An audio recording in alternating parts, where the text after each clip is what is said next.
আপু,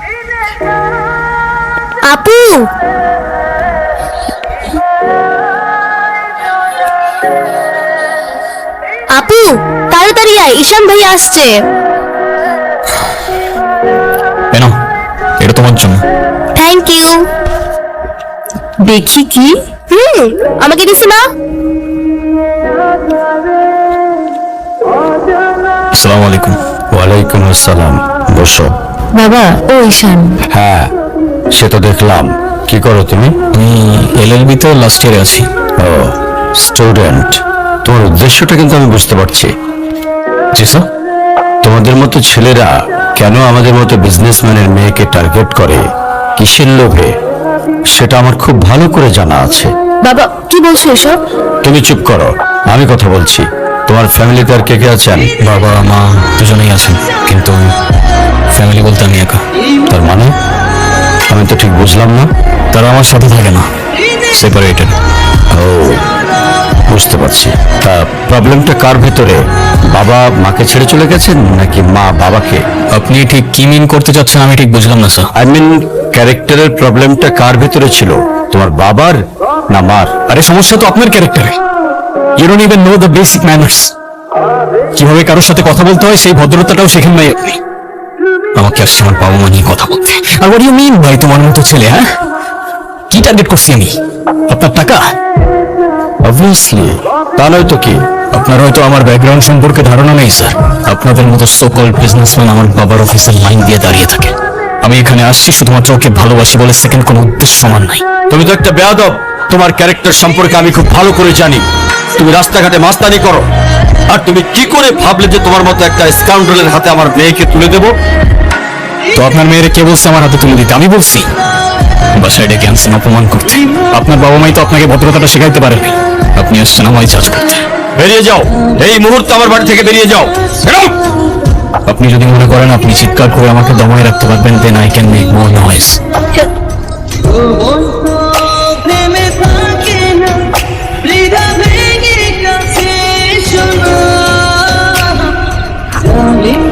তুমি এটা কেন করলে? ঈশান, আমি তোমাকে বারবার বলছি বাবার সামনে রাগটা একটু কন্ট্রোল করে ভদ্রভাবে কথা বলতে। আমার জন্য এতটুকু করতে পারলে না? আমি বাবাকে অনেক কষ্ট করে ম্যানেজ করছি। তুমি জাস্ট একটাবার কি সরি বলো, সবকিছু ঠিক হয়ে যাবে। আমি কেন সরি বলবো? ওটা তোমার বাবাকে বলো আমাকে এসে সরি বলতে। ঈশান, ফল্ট তোমারও ছিল। তুমি বাবার সাথে শাউট করছো, আর একটা সরি বলে যদি সবকিছু ঠিক হয়ে যায়, কেন সরি বলবা না? কারণ আমি সরি বলি না। আর বলবো না বলছি তো বলবো না, ব্যাস। তোমার ইগোর জন্য না তোমাকে কিছু বলতে আমি ভয় পাই। সেদিন তুষার সাথে যা করছো, তারপর থেকে তোমাকে কোনো কিছু বলার সাহস পর্যন্ত আমি পাই না। এরকম চলতে থাকলে দেখবে একদিন আমি চলে যাবো। তো যাও না, তোমাদের আর কেউ আটকে রাখি নাই। রাখছি? আমি আটকে রাখছি? ঈশান, প্লিজ একটু বোঝার চেষ্টা করো। তুমি বাবার কাছে গিয়ে একটাবার সরি বললে সব ঠিক হয়ে যাবে। আরে আমি সরি বলবো না ভাই, বলবো না আমি সরি। এটা কি তোমার শেষ ডিসিশন? এখন কি তোমার পেন আর পেপারে সাইন করে বলতে হবে নাকি? ঈশান, আমি যদি আজকে এখান থেকে চলে যাই, হয়তো আর কোনোদিন ফিরে আসবো না। আবে তো যাও না, কে আসতে বলছো তোমাকে? যাও।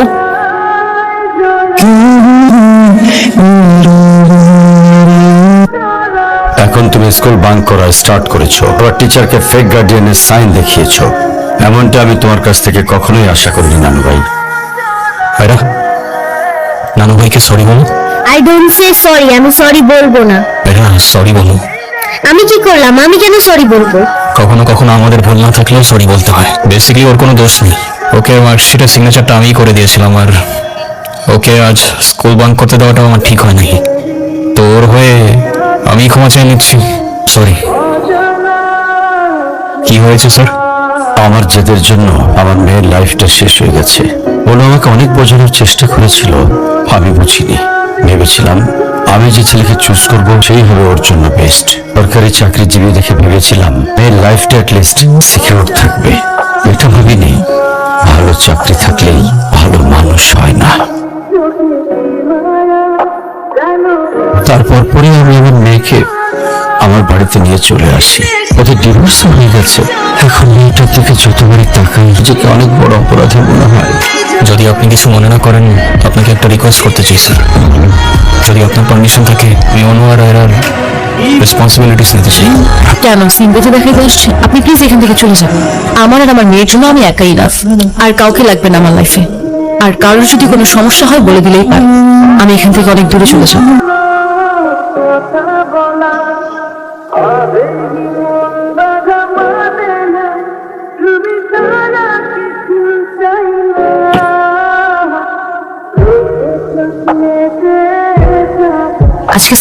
পড়াশোনা করলা বাবা? ভালো। টিফিন সবগুলা খাইছি না? সব শেষ করছো তো? ঈশান, কেমন আছো তুমি? তোমাকে যে কত খুঁজছি আমি। তাই কেন আসেন এখানে বারবার? আপনাকে নাচতে নিষেধ করছি? প্লিজ চলে যান তো, আমাদেরকে একটু শান্তিতে থাকতে দেন।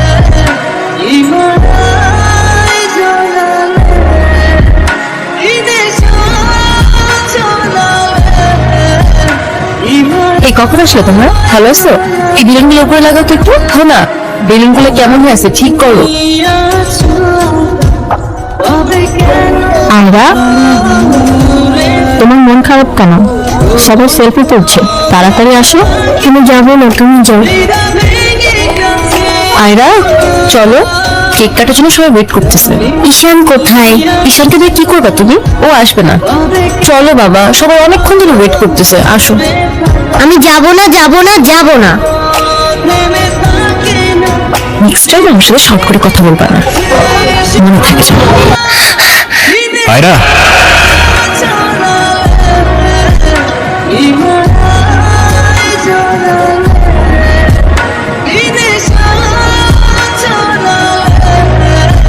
হ্যাপি বার্থডে বন্ধু। Thank you. এ কি বন্ধু, তুমি কাঁদছো কেন? কই না তো, কাচ্ছি না তো। ওয়েট, দেখো, এ নাও বন্ধু, একটু মিষ্টি মুখ করে নাও। আপনি আবার আসছেন? এই চলো তো। আসতে আমার ব্যথা ওর কষ্ট কি অনু? লাগছে। তুমি আমার উপরে জেদ করে ওকে কেন কষ্ট দিচ্ছ? আমার মেয়ে আমার যা খুশি তাই বলবো, আপনি বলার কি? আর কেন বা আসছেন এখানে? কেউ না, আমি আর কখনো আসবো না। চলে যাচ্ছি আমি এই শহর ছেড়ে, বহু দূরে। এমনিতেও এই শহরে আপন বলতে তেমন কেউ নেই আমার। শুধুমাত্র শেষবারের জন্য আমার ছোট্ট বন্ধুটাকে দেখতে এলাম। তবে যাবার আগে তোমাকেও কিছু কথা বলার ছিল। বলো। বাবা মা থাকতেও তাদের ভালোবাসাটা কখনো পাইনি আমি। ছোটবেলা থেকে একা একা থাকতে শিখে গেছি। শুধুমাত্র এইটুকু বলতে চাই যে আমার জীবনের মতো অ্যাটলিস্ট ওর জীবনটা হতে দিও না। আমার উপরে থাকা অভিমানগুলোর জন্য তুমি ওকে কষ্ট দিও না। থেকো ছোট্ট বন্ধু, আর তুমিও ভালো থেকো। আসি। ঈশান,